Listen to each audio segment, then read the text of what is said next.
Machine બગડી ગયું છે, એક વખત બગડું, બીજી વખત બગડું, માણસો એકદમ 200 માણસો ઊભા છે, લાઈનમાં આવી જાય અને પાછા આવીને જતા રહ્યા છે. પછી જે વોટિંગ કરવા આવ્યા મહેનત વાળા માણસો હોય, લારી ડેડી અને તમારો એક મત ખૂબ કિંમતી છે.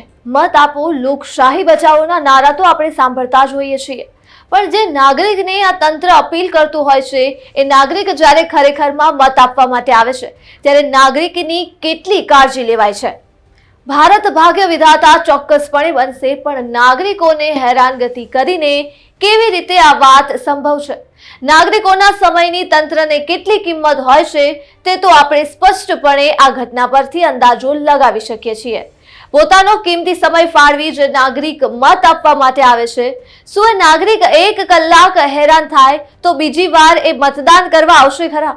મત આપવો જો એ નાગરિકની ફરજ છે તો નાગરિક જ્યારે મત આપવા પહોંચે છે ત્યારે નાગરિકને કોઈ પણ તકલીફ ન પડે તેની જવાબદારી પણ તંત્રની છે. આજે સ્થાનિક સ્વરાજની ચૂંટણી છે અને પાટણના રાધનપુર ખાતેથી ઈવીએમ બગડી જવાની ફરિયાદ સામે આવી છે.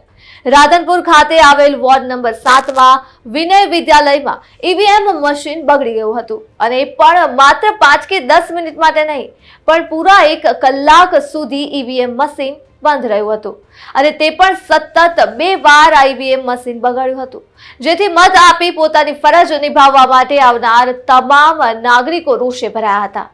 આ ઘટનાને જોતા તો એક જ સવાલ ઉઠે છે કે શિસ્તની મોટી મોટી વાતો કરતું આ તંત્ર સામાન્ય માણસની સમયની કદર કરતું ક્યારે થશે? આવો સાંભળીએ મતદારોના આક્રોશને.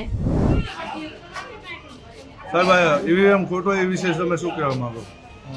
ईवीएम हमारे विनय विद्यालय room number 3 ward number 7 booth number 7 એની અંદર ઈવીએમમાં એક સ્વિચ સેજ ખરાબ હતી, પણ તરત ચાલુ થઈ એટલે તરત અમે પ્રિસાઇડિંગને જાણ કરી, એટલે એમને આવીને ચેક કર્યું, એટલે જે બેન વોટ દેવા આવ્યા હતા એમને કીધું એટલે તરત જાણ કરી અને એમની હાથે કલેક્શન કરી અને તરત જ અમે પ્રિસાઇડિંગને જાણ કરી અને એ એમના ટેકનિકલ ઓફિસરને લઈને આવ્યા, બરાબર, અને તરત જ અમે તેને જેટલા વોટ હતા એ ચેક કરી અને બદલવાનું કર્યું.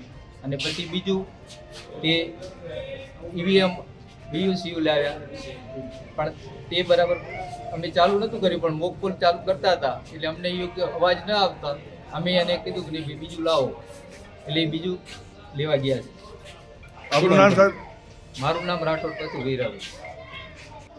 અમે સવારના 8 વાગ્યાની વાતના આવ્યા છીએ.